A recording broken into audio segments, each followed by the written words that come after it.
Hello everybody, this is my demonstration video for my Facebook Live setup, and as you can see it's not particularly fancy. We will look at improving that, but my goal was to just do it, to do a weekly Facebook Live video and to reduce all the barriers. So I didn't want to worry about making sure that I had the best technical equipment, the right stand, the right positioning. I just wanted to make sure it's accessible and something that I could do regularly at home. So this is a carton of beer. It happens to be the right height for me to have my phone upright in that position. So this is, from my standing. So your box might need to be a different height. I am at a standing desk, so you need to think about that. My preference was to be standing for Facebook Live because I feel my body movements is more, and that's part of my communication. But you might want to sit down. So it doesn't really matter, but just think about the height and where your face is and how that's going to frame you on the video. So that's one thing to consider.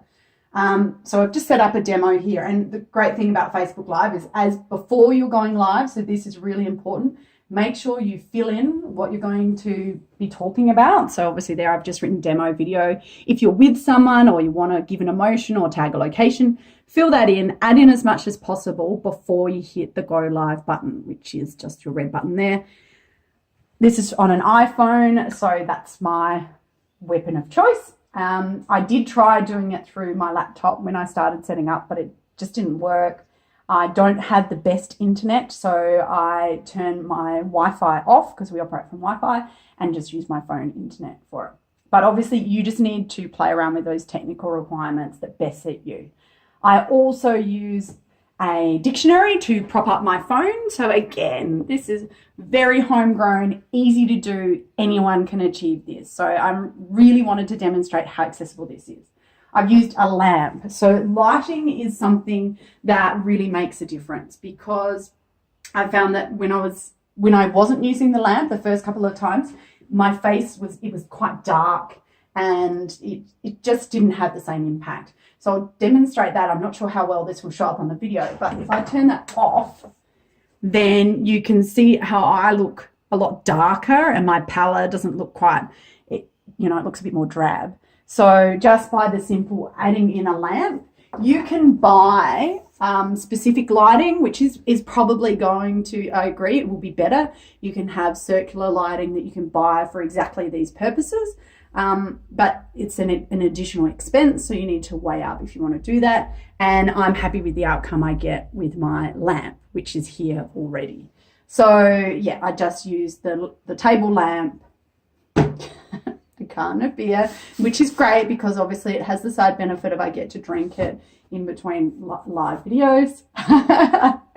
And then I've got my setup. There's a couple of other things that I consider. There is a window behind me when I'm presenting.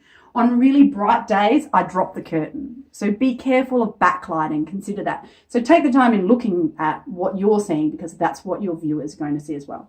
Sometimes I shut it, sometimes I don't, but I do deliberately position myself so that you're not getting a lot of impact from that behind me. There is another thing that I need to contend with here in my setup, which you might need to consider, is that there's a light above me. So that's above and behind.